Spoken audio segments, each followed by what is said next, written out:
right. Well, welcome everyone to the Summer 2 FDI presentation. And this morning, I just want to say thank you for everybody being here. I know summer is hard to all get together, but we will be sending out the recording of this. Those of you who are program directors, we suggest that you grab the recording when it comes out and send it to all your adjuncts. We really feel like a lot of these can be super helpful to our adjuncts as they engage with the students and as we deal with each other. And this today is definitely one of those that you want to send out. So I hope all of you had a chance to take the emotional intelligence assessment that we sent out. If not, go back and look at an email from me, Brenda McAdoo. And just on behalf of the FDI committee, I just want to welcome you, and we would love your feedback about what other courses and classes you would like to hear from as we start planning for the next year. All right, so I'd like to introduce our speaker now. So Jeff Frey has been a practitioner and a scholar with over 25 years experience in helping people through technology, business, and emotional intelligence. As a VP of Innovation and Business Development here at ACU, Dr. Frey is helping us bring our education to corporate partnerships. And with a diverse background in nuclear and space science, which I want to hear about that, both oil and gas and higher education, he understands the modern workforce. His research interests on the human side of that work, which is what we're going to talk about today, and why and how emotional intelligence can be paired with AI to help companies, teams, and individuals really flourish. He holds a PhD in emotional intelligence from Case Western, an MBA from Rice, and a master's in computer science from Kent State. Beyond the professional and academic achievements, he's a dedicated husband and a worship pastor at his local church. So, Dr. Frey, we will turn it over to you now. Thanks. That's great. So yeah, I can tell you the quick story about my journey to this topic. I was telling some folks that got on, and I see Joe was on here and some other stuff, but I was a technology guy. So master's degree in computer science, heads down coder, shove food under the door, don't make eye contact with people. And you have worked with those types of people before, or they're in your family or something, those tech nerds and things. And so I thought, well, and I worked on nuclear aircraft carriers and submarines. So I was doing algorithms for nuclear propulsion units. And I worked for NASA for a little while and did a lot of tech stuff. As I was doing that, somebody put me in charge of a few people, which probably shouldn't have been done. I feel sorry for those people that they put me in charge of. And I went and got an MBA because I thought that would do it for me, and that didn't quite do it. So I went and got a PhD in emotional intelligence. And again, I was telling some people before some of you got on, my wife is a marriage and family therapist. She's a marriage counselor, which is another whole talk we could have about that, but that'd be after hours later that we could talk about. But she'll say, yeah, Jeff knows a lot about emotional intelligence. I don't necessarily have a lot of emotional intelligence, but is a learned trait, can be learned, skill to be learned. And so that's kind of what I've been doing. Is I've been training and teaching data scientists, analysts, tech folks, and then in the business world, how to up their EI, and been pretty successful at doing that to help people get jobs, extend their careers, and all that kind of stuff. I was Chief Digital Officer at MD Anderson Cancer Center, so #1 cancer center in the country, and how to create a digital space to have more EI in that.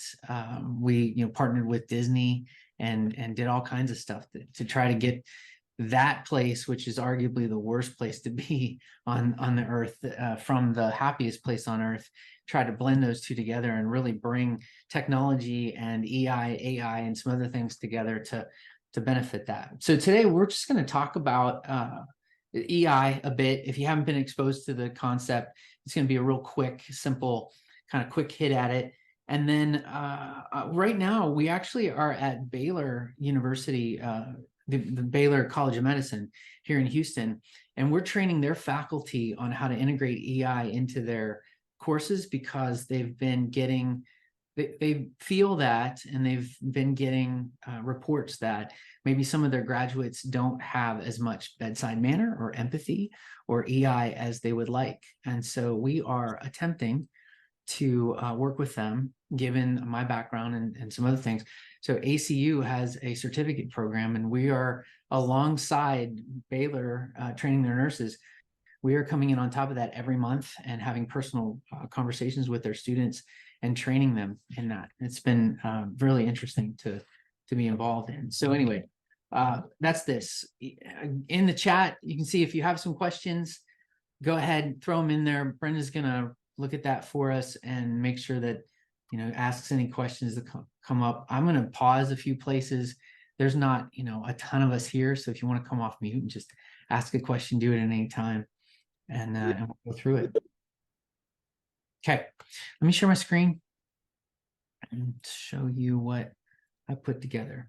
I labeled this harnessing the power of emotional intelligence. I think emotional intelligence is, you know, a topic, we'll define it here in a second, that if you can up it, great. If you have a little bit and you can harness that little that you have, great. I mean, that's really where I'm at, because I don't propose to get a ton of it here as I move along in life. So I think what we have, we harness it and then we work on it.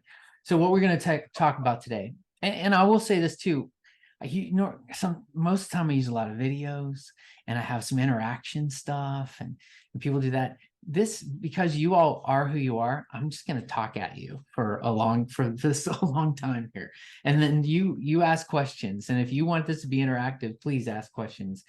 We're going to talk about emotional intelligence, the importance, so we define it, the importance of it, like why do I care, who cares, self-awareness, which is one pillar of EI, and really, there's no order to it, but if there was an order, I would say you start with self-awareness and then you reach out from there. We're going to just talk about that one. Stress management. So EI, and a lot of my research is in burnout and how emotional intelligence can help you keep from burning out. So I just want to touch on stress management, because that has been a big deal here over the last couple of years. Whenever I go to talk to anybody about this, they bring out the stress management side, and then how to integrate it into potentially instruction. You know, what could you be doing to help up the EI of students and people in the classroom? And then obviously Q&A, I put that at the end, but it says there, and you can read slides as well as I can. Please feel free to ask questions at any times. Use the chat or hold till the end, however you want to work it is fine. Okay, so learning outcomes. Typically with something like this, you would also say, well, what's a learning outcome? I just want you to up your EI a little bit. That's it. There's one learning outcome, and you may have already done it if you've taken the assessment and looked at that. That is a little bit more self-awareness, and so that's it. It's pretty simple. We talked a little bit about me, practitioner. This slide was just so that you know that I know what I'm talking about. That's really all it was for. Kind of obligatory, but I went through the corporate world, got into academia later in my existence. I still blend the two right now. And then entrepreneurship, innovation, I've always been on kind of the edge of a lot of stuff. And hopefully I'm still there with even the things that we talk about. So emotional intelligence, what is that? This is Daniel Goleman. Daniel Goleman and Richard Boyatzis are the two researchers that came up with the term emotional intelligence. There's a book, if you would like to know. This is the emotional intelligence book. This is, there's a ton more. There's one right here that is Emotional Intelligence 2.0, and that is a more recent one that is not by Goleman, but this is kind of the one that everybody uses. I got the opportunity with my PhD. I figured if I'm going to study emotional intelligence, I should go learn it from the people who came up with it. Daniel Goleman, Richard Boyatzis were on my dissertation committee, and I was able to kind of study underneath them. They liked the fact that I wanted to study the things that I was studying, and actually called them before I started the degree program and asked them, look, if I'm going to do this, can you all be my chairs, and would you take me on? And they said yes. And so I entered a degree program to do that. So that book right there will give you a definition. And this is what it says inside of it. Emotional intelligence refers to the capacity for recognizing our own feelings and those of others, for motivating ourselves, and for managing emotions well in ourselves and our relationships. Okay, so let's break that down. You can read again as well as I can, but I figure I need to on this one. This is an important one. The capacity for recognizing our own feelings. So going through life and being able to name how you feel. That's kind of 101. If you feel a certain way, it's like, wow, I can't describe this. I don't know where this is coming from. If that's something that you deal with, and I have a 9-year-old and an 11-year-old, and man, the 11-year-old, he'll come up and he can say, hey, I'm sad, or that makes me angry, or something. And the 9-year-old is just, he basically just runs around the house, or, he doesn't have those words. He doesn't have that framework. We're working on that with him. And so there's people that go through life and can figure that stuff out, and then other ones that don't. So recognizing those feelings, wow, take that a step further and being able to recognize that in another person, body language, speech, just the feel of energy in a person. We are where we are, so we can talk about prayer, and we can talk about how the Spirit helps us discern things in other people. And so if you can recognize your own feelings, that's kind of step one. And wow, if you can recognize someone else's feelings, step two. So now that I've got that, well, what do I do with it? Well, I would regulate my own feelings. I would regulate myself. And I may be able to, and I'm going to use manipulate in a way that is not a derogatory term or negative, maybe potentially manipulate another person to help them through something, maybe act a certain way to help affect what they are. So that's where you get motivating myself. What can I do in my own self? And by managing emotions, and then relationships, right? So now I've seen other people and I'm able to do some things with them. So think about someone in your existence that that you do this well with, potentially, where you just know how they feel, what's going on. They call you and they say, hey, guess what? And you're there with them. And then there's other people that are distant that it's like, I have no idea what's going on there. Some days they're up, some days they're down. I can't tell. I wish I could do that better. There's people like that in our existence. The first place to start is yourself and understanding that. So the framework here, let me show you a couple of frameworks, because we're academic in that mindset. His framework in this book was there's 5 pillars of emotional intelligence: self-awareness, self-management or regulation, motivation. You had empathy and social skills. And he called those out and named those. And we've used that framework a lot as we've gone through. That has been kind of pushed down into this 4 quadrant. And that's where this book comes in.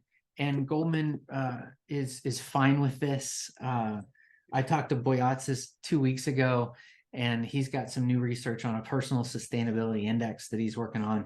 And they're using this framework too. So if you think about it, we have personal competence and social competence. That's what we know about ourselves and what we know about others. And then it's what I see, my self-awareness, or I have social awareness, we've talked about a lot. What I do, I can have self-management or relationship management. This helps kind of break it down into 4 quadrants. A little easier to look at than the 5 pillars and trying to discern through those. So this is what we've gravitated to in the world of EI, and said, okay, look, why don't we talk about EI in this context? Wow, that's easy to see. You can be good in some areas, bad in other areas. You can have great relationship management without having social awareness. You can know another person, you can understand that. But being socially aware is more of that social competence and with other people and groups and things. So I figure I show you this. And a lot of the slides here are kind of greatest hits. Like, at lunchtime today, I saw a talk on emotional intelligence. Oh yeah, well, did he show you the 4 quadrant, blah, blah, blah? Oh, no, he didn't. Well, that's trash. So I have to kind of show you obligatory, like I got to show you this, and there's a few other ones I want to I want to show you. A lot of times we get asked things like, what is EI compared to, IQ, or sometimes we call it EQ, emotional quotient. And EQ is really that score derived from standardized tests and measuring intelligence. But EI, there's not necessarily a score. There's not a test. There's not an assessment that's been like, that's the one that's out there, but there's a ton. And it says those with high EI are able to manage their emotions, use emotions to facilitate thinking, et cetera, et cetera. Okay, so that's kind of definition. Thoughts, questions, issues, concerns. What's anybody have anything?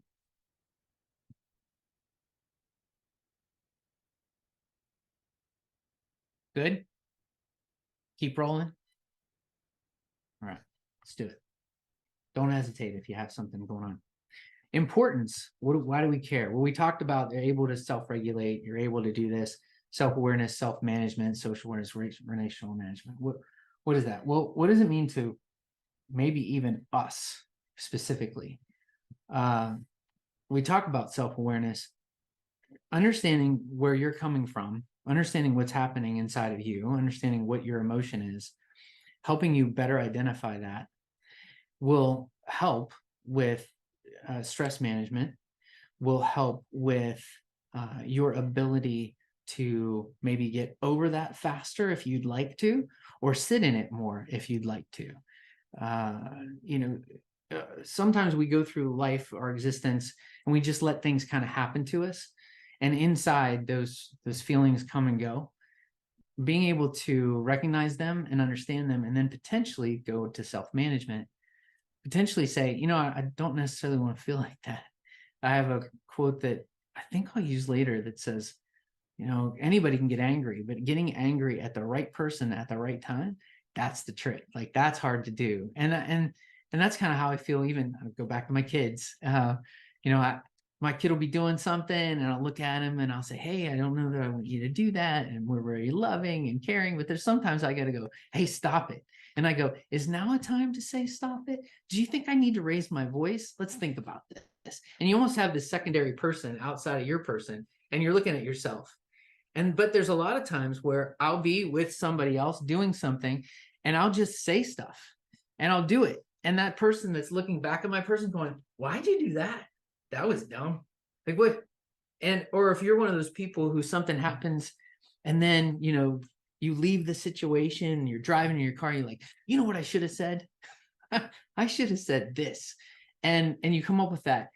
The trick of that self-management, self-awareness is having that like person that's you looking over your shoulder at all times going, I think you might want to do this here or this there.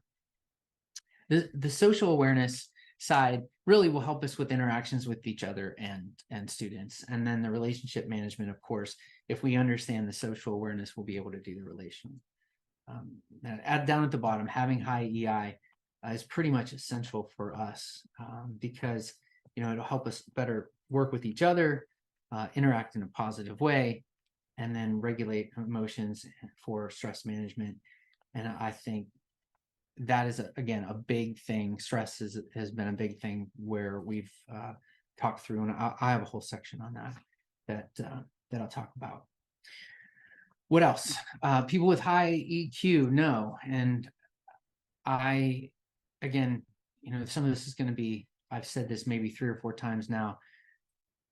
The idea of the repetitiveness here is to kind of get it in different ways, effectively recognize and manage emotions, empathize, understand the emotions of others, communicate feelings.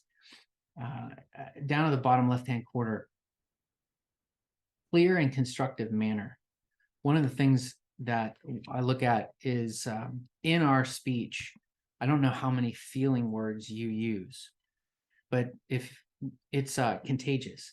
So you'll find in your relationships, if you're not sure how a person's feeling or you'd like to know more about them, if you say something like, as you're interacting with them, oh yeah, I did this yesterday and I did that and all that. How about you? And oh yeah, I did this, I did that. And if you can say something like, yeah, we went here and I felt really good about it. Or I felt like I had and you put some feeling words in there like it was really relaxing, or man, I've had a lot of stress from that or something. You'll find it's contagious. Other people will feel like they can use that with you. They don't even know it subconsciously. They just start doing it. And that starts to get feeling words put in there. You can start to up your self-awareness by using those words, but other people will reciprocate. And so you can get social awareness from that. Navigate and resolving conflicts with respect, have better relationships, and then down at the bottom, staying composed during challenging situations if you want to. If you don't want to, you can manage that, and you potentially could not be calm if you want to not be calm. That's how that works. So those are benefits. In education, there's tons of research studies out there on, okay, well, what does EI do for teachers? What does it do for faculty members? What does it do for higher ed? What does it do for K-12? And so there's improved communication, better leadership, increased empathy, reduced stress.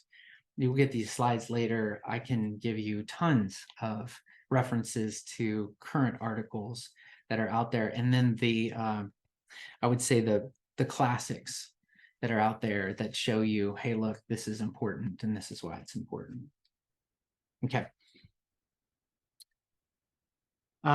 Emotions solve problems without thought, good or bad.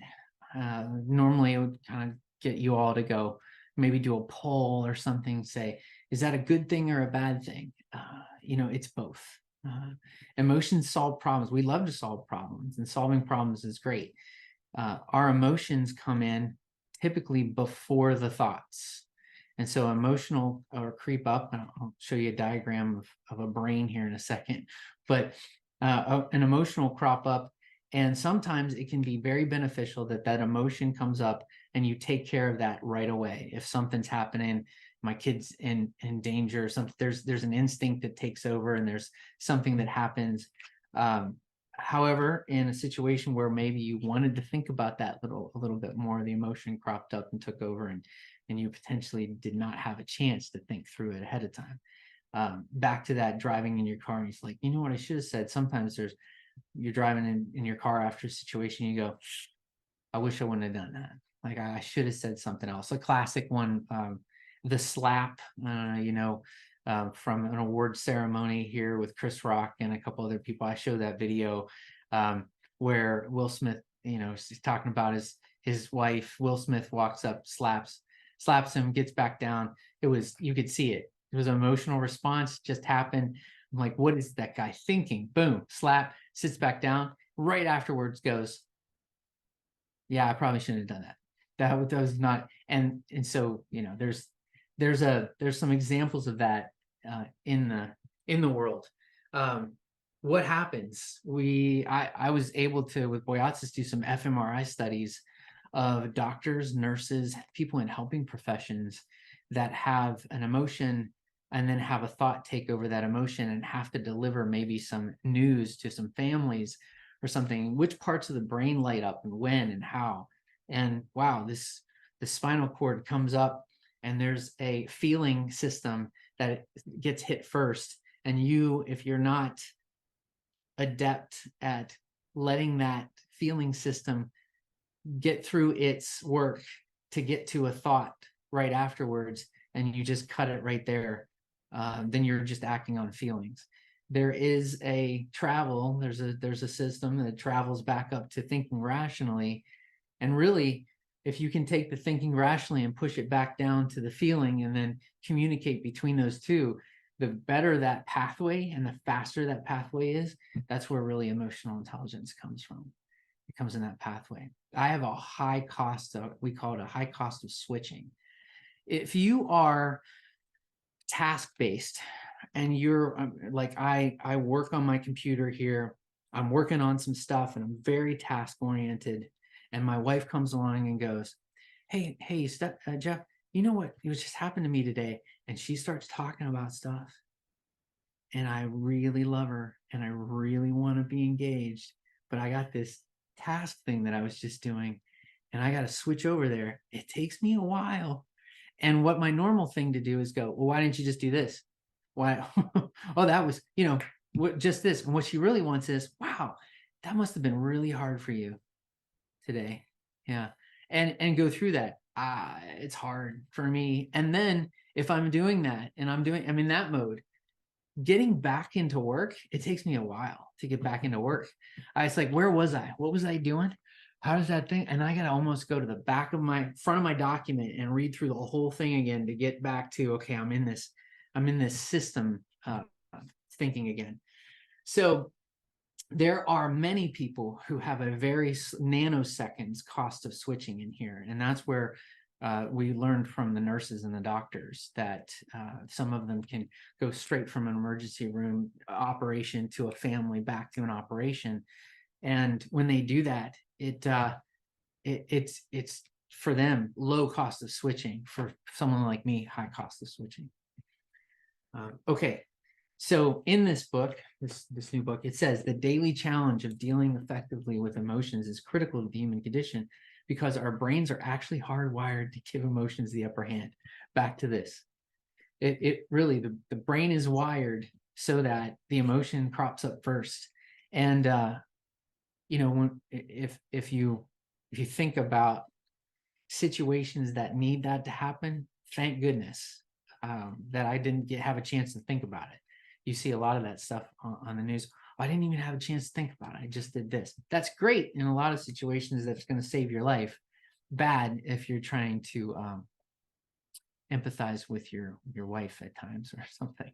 That's that. So that is kind of what it's about, why we care about it, and self-awareness would be the first pillar of emotional intelligence, to be that upper left quadrant from this book. And I just use a quote here: the greatest of all faults is to be conscious of none. The fact that you don't know where you don't know, you have some blind spots and things. And so this, for those of you who took this, very simplistic, free, simplistic. If you've taken an Enneagram, if you've taken Myers-Briggs, all the cool kids are using Enneagram these days. Myers-Briggs, the disc profile. This book, at the end of this book, if you're interested, it has one as well, fairly simplistic. At the end of the book, it's got a little code here that you can take. I think it's like $14 or something. And this one did self-awareness and then talked about other awareness, this emotional control or regulation. It did call out empathy because a lot of people were interested in that. And then that stress management around well-being. And I got a couple responses. I got a couple responses that I kind of wanted to just show you what that looked like. Let me drop this over here and show you. So what this says is, what is your type? It's like, oh, I'm the intuitive, or I'm the poet, because they have to come up with something catchy, right? Everything has to come up with like a name or a catchy thing. And so it's like, what is this? Really what matters is kind of down in here. This is from one individual, and this was from another individual. And if you look at it, this is really quick to interpret. Self-awareness. How aware am I of the emotions and the things that are going on? And again, free assessment, not a 20-minute, 30-minute, hour-long thing that you take. Normally, I would have a manager, a coworker, and a direct report take these about a person and do a kind of a 360. In most of my research, I have a significant other or a spouse take it, and that is where the most true information comes, is from the significant other or the spouse of an individual. So, the self-report, 75. What does that mean? Well, I mean, if I was completely self-aware, it'd be 100%, which means I know what I'm feeling at all times, and I've got it. I've got myself down. 75. So that's telling me I've got a little bit of work to do there, but I'm good. I've got a C if you think about it that way. I'm passing, right? And that's in the work there is journaling. The work there is identifying where those feelings come from, doing the work inside of yourself to be able to understand kind of what you've got going on. Then you get to other awareness outside. You've got to emotional control, the empathy and well-being. This individual, like I'm pretty good externally. And you know what? It's not affecting my health or well-being at all. I've rated myself, again, this is a self thing. I've rated myself, depending on the questions that I answered and how I answered them, I rated myself kind of low on empathy, which I could up, and self-awareness. The fact that self-awareness and empathy are kind of aligned makes a little bit of sense, in that you yourself are thinking about how am I going to get with my own feelings. Oh, and you know what? If I can't figure myself out, how am I going to figure something else out? Empathy is just putting yourself in someone else's shoes, right? Is being able to feel what that is. I go to a friend of mine who, if someone in the room is crying about something or is sad about something, they start crying. and what's going on there? I don't know. I just feel for that person. It's like, great. So you're what we would call an empath, and you can sense what's going on with another individual, and then you can, you basically feel that as well. There's a great clip from the movie Inside Out. I don't know if anybody's seen Inside Out. It's a Disney movie, and it's got these things in your brain, and there's joy, and there's sadness, and there's anger, and they're all fighting up there trying to figure out, no, I want the controls, I want the controls, I want the controls. And there's this great introspective deal where joy is trying to make somebody happier that's crying. Hey, oh, we're going to get there. It's going to be fine, and everything else. And sadness just sits down beside the person and goes, that's pretty rough. And joy tried for a long time to get that person to stop crying. Once sadness sat down beside the person and said, it's pretty rough. Yeah. And started to just recount what happened, the person got through it, stopped crying, got up, and went and did what joy needed to do. And joy looked at sadness, flabbergasted, and went, how did you do that? And do what? Like, sadness didn't even know what was going on. That's the empathizing. That's the getting with the person, getting in with them, understanding what they're doing, and then helping them get through that. And do that. So anyway, this as opposed to something like this, hey, highly self-aware, I could figure that out. Empathetic, so I figured myself out, and I can empathize from other people. The other awareness might be low. I can empathize with another person, right? I can do that. I get what they're feeling and everything, but just aware of the other things that are going on. And then emotional control being low, that would be that management. So you can see scores can be all over the place, and the definitions here of what they measure and how they're measured, these are all the same. This is, no matter what you look at, these don't necessarily change and say, well, this is what you should or shouldn't do. What you need to do, if you look at this and go, I'd like to dig more into this, is go find a real assessment, maybe a book like this or something that you can get into and work through that. But this is a good start, just literally on self-awareness and being able to do that. That's why I tell people to go and take any type of survey or something online. This I don't know why I keep bringing up the book, but I will. I'm not getting paid for this book. I should get at least a quarter or something.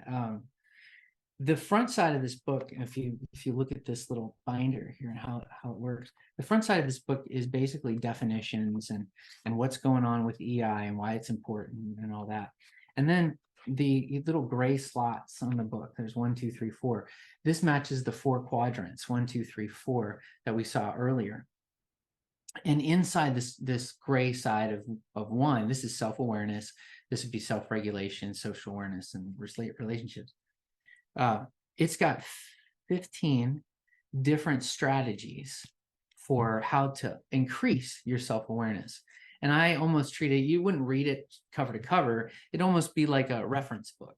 And you can, of course, get online and search strategies to up your emotional. These are just the first 5 that they have in the book. And I think it's interesting to just put these kind of first 5 up here. Quit treating your feelings as good or bad. When a feeling comes in, you go, oh, I shouldn't feel that way. You know what? Ditch that feeling. Don't say that. Feel it. Get in there, figure out why you're feeling it, and then go, if I want to let it go, I can. If I don't, if you don't have the capability to get out of it yourself, go find someone to sit with you and get out of that. Journaling helps. There's all kinds of things. But first of all, naming a feeling as a bad feeling or a good feeling, they're just feelings. They are. And I put some clouds over there because there's a mindfulness technique that's really popular that, if you've ridden in a plane before, it can be raining and everything. And then all of a sudden you take off and you get through some clouds and it's pretty rough. Then once you get above the clouds, hey, sunshine. Wow, it's sunny up there. You know what? It's sunny up there 24/7. Well, except for when the moon is out, right? It's always sunny up there. So if you can figure out how to get yourself up there in your mind in one way, shape, or form, and a cloud is a feeling, and there's a rainy cloud that comes by, and there's a thunder cloud that comes by, and then there's this happy cloud and other things, and you look at them and you go, yeah, I'm going to let that go, or I'm going to hold on to that one, or I'm going to let that one flow by, or I'm not. That's a mindfulness technique that works really well with individuals that are trying to grapple with their emotions. Observe ripple effects. Hey, look, I've got this emotion. Then what happens? How does that work? Lean into your discomfort. This one I highlighted. We tend to also try to ignore or minimize unpleasant emotions. Back to sadness, sitting with this person. Sometimes sitting with the emotion gets you through it faster than trying to beat it down and saying, I shouldn't feel that way. Feel your emotions physically.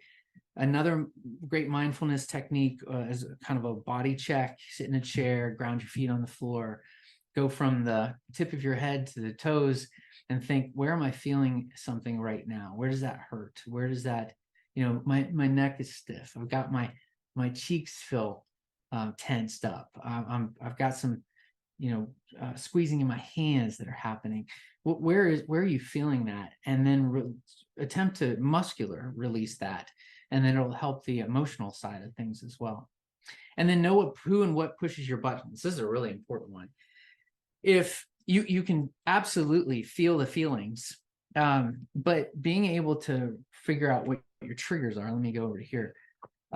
Triggers sometimes, one of these is more prevalent than another that makes you feel something that you potentially don't want to feel. Some of us don't care if we feel blamed about something, but other people, that just sets them off. Feeling trapped, feeling like you couldn't speak up or manipulated or forgotten about or unsafe. These are all kind of negative things, triggers that we come up with that you could say, wow, one of these is something that I really would like to focus in on. That's something for me. And you can think back to someone who made you feel like that. Now, again, sometimes we avoid those situations. There's this, I'm going to make it up, but imagine there's an individual that every time that you speak to them, you kind of get into it a little bit, or there's a disagreement. It's just that rubs you the wrong way. So what we do with that? Well, we leave that situation. We don't call them the person. We avoid their office. We do those things. My recommendation for that is to get in there. Go call that person right now. And be the individual outside of you, looking at you, and watch what happens and what's going on. And think about, what is it about that? Why is it? Nail one of these down and see if you can figure it out. And then potentially work through that. The other person has some work to do too there, obviously. They're being a jerk to you or something like that. But for you, what is it that causes you to do that? And what could you do to make yourself potentially not feel like that the next time that you have to interact with a person like that? Okay. Triggers. To stress, and we're gonna move through stress pretty quick and then get on to instruction. But I wanted to pause here and ask any other questions or thoughts or something that's going on that you've got so far. One question, Jeff, was what's like a best practice that you can do to work on your maybe your awareness of others, not just yourself? Yeah. So honestly, I go back to this book, and I'll just really quickly kind of read you off a few.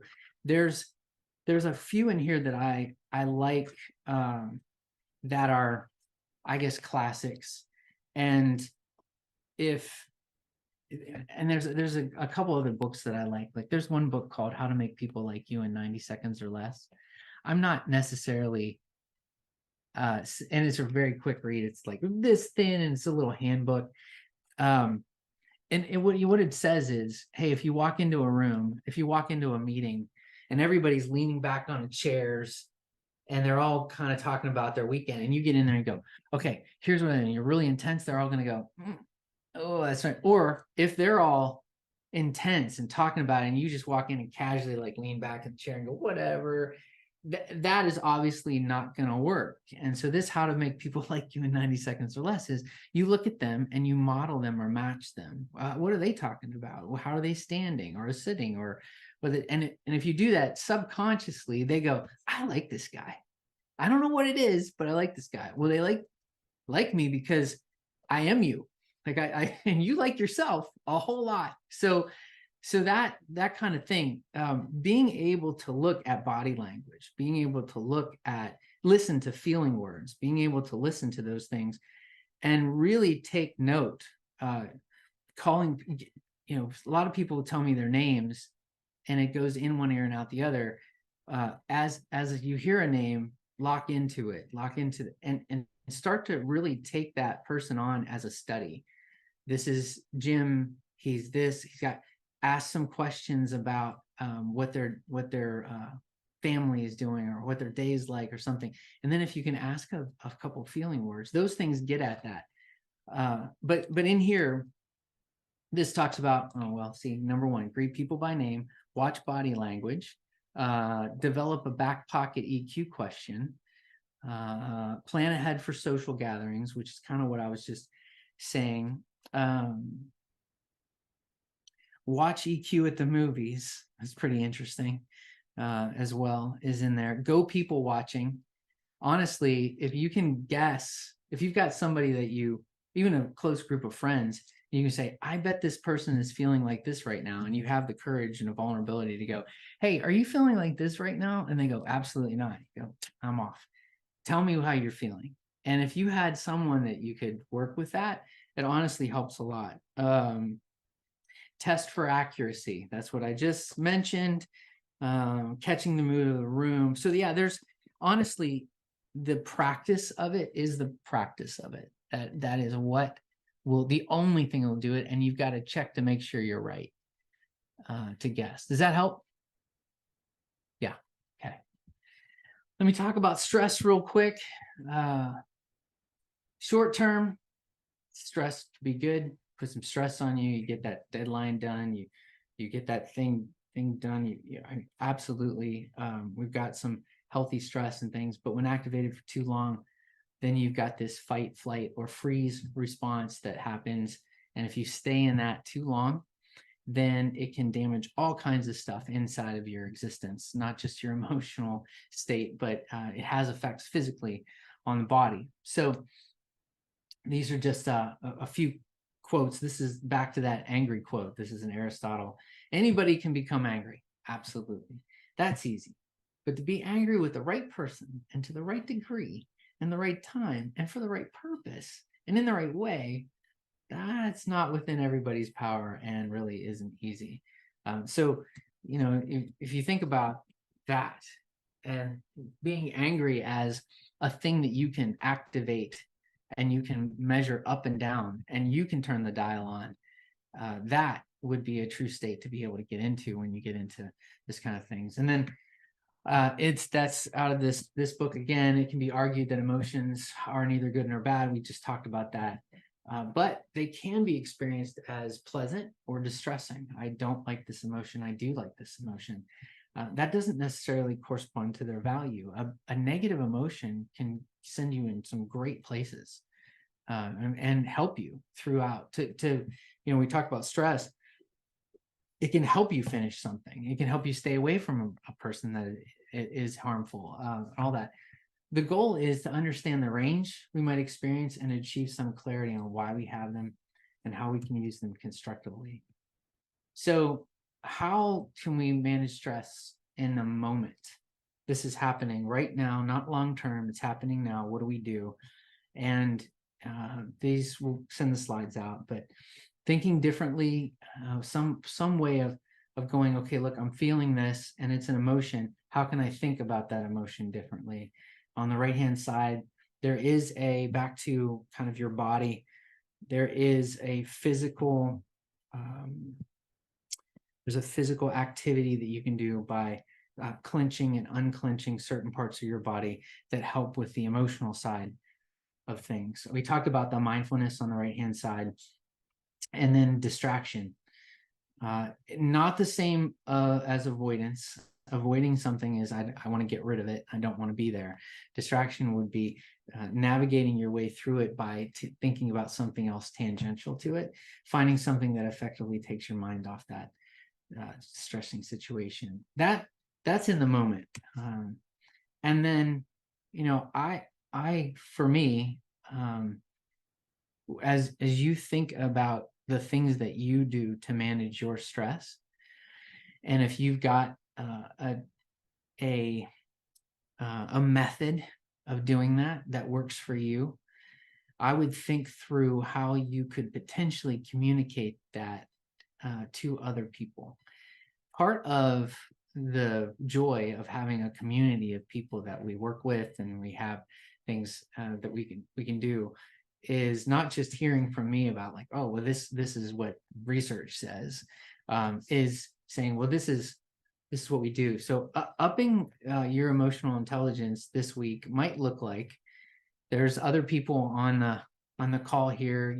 Some of them, you don't know some of them.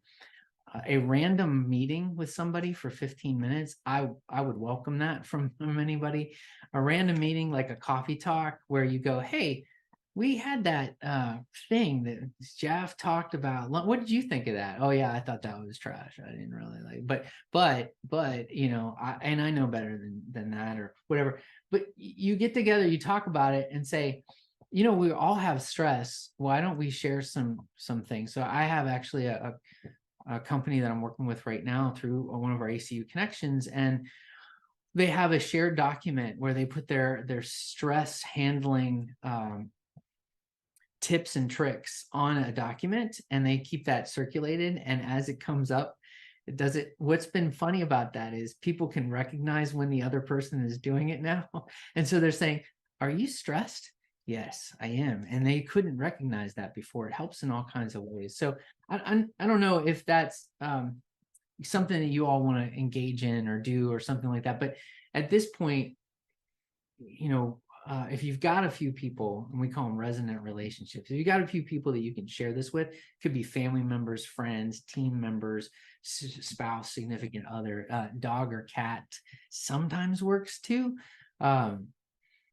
It'd be interesting to kind of share that around with folks.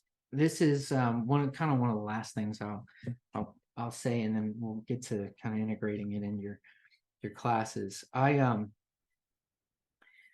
lot of the research that I did is on burnout, and on the upper left-hand corner, this thing we call a sacrifice syndrome, where if you're constantly reacting to other people's emergencies, crises, threats, there's a lot of stuff going on around you.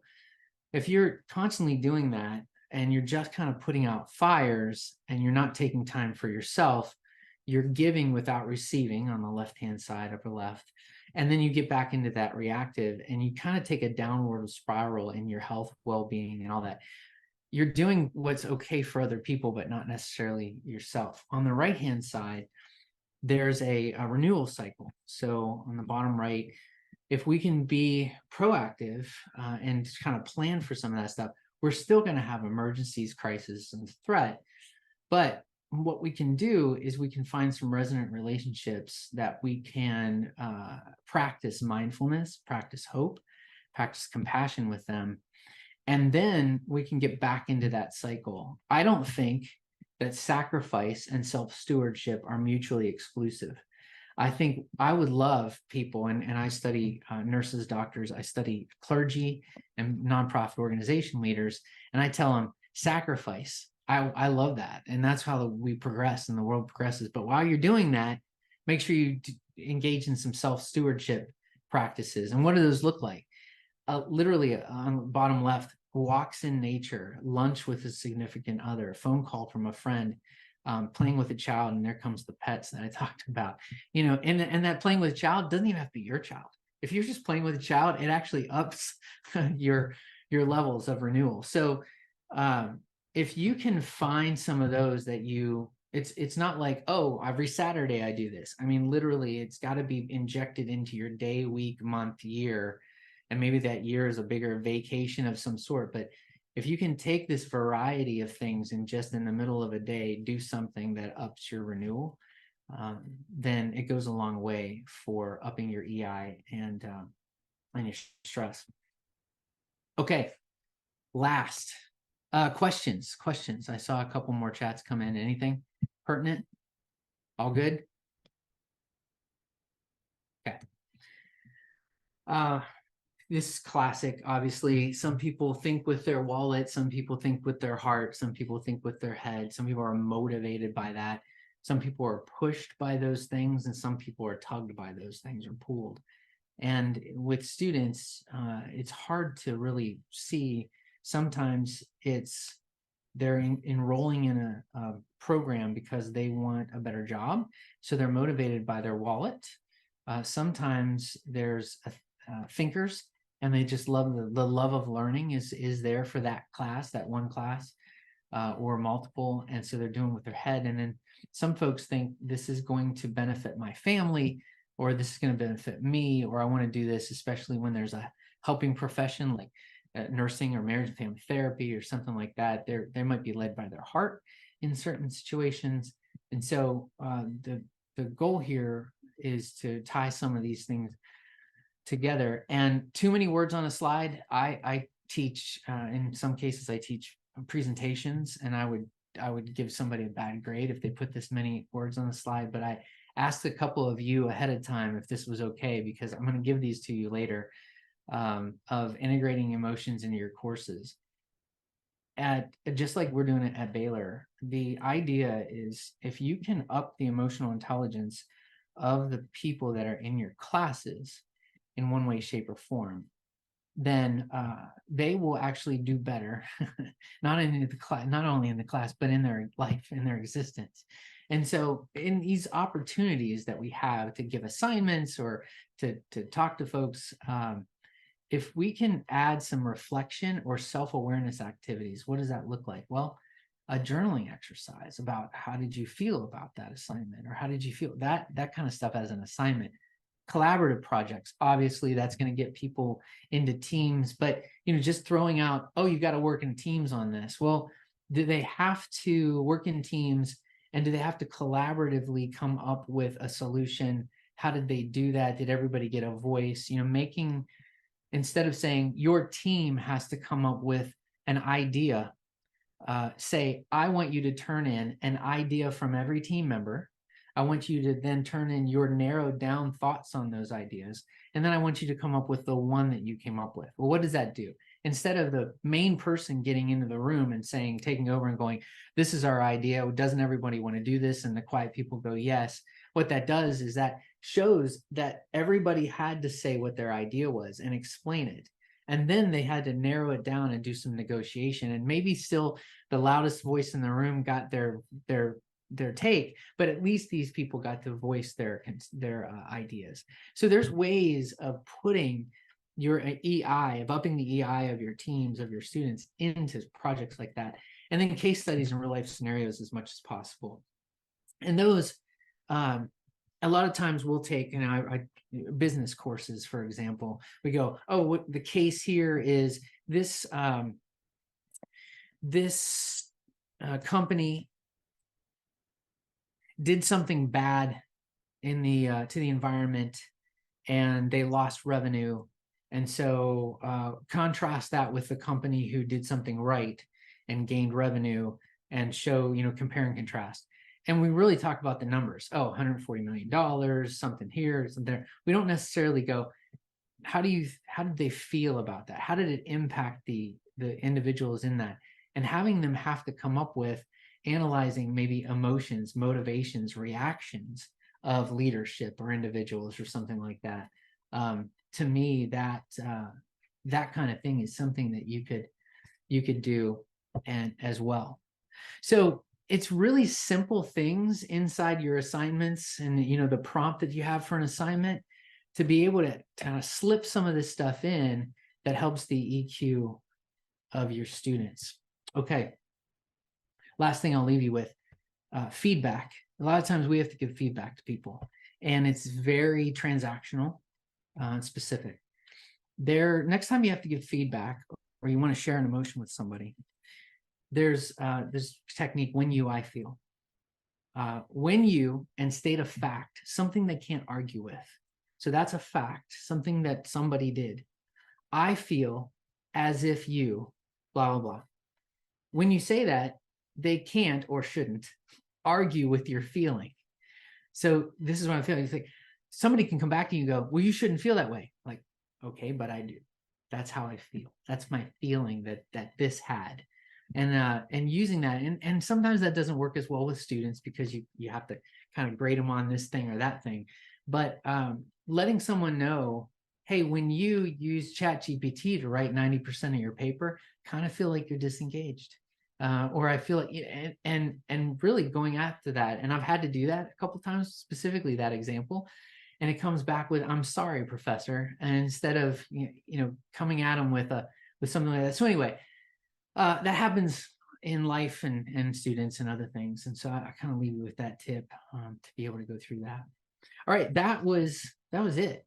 That's my cell phone number, text, call. That's my email address. I'm always willing to have these types of talks with anybody and go through, some of this that I've learn from you on what I can incorporate into my next talk on this subject. It's been fun to navigate as a tech guy through this kind of subject matter, and then try to get that out to as many other people as possible. So I appreciate the time and the thought of having me here this morning, and hopefully that's benefited you all some. Any questions or thoughts that you all have that you'd like to kind of talk with the rest of the group? Again, I'm available outside of this, but something for the rest of the group here.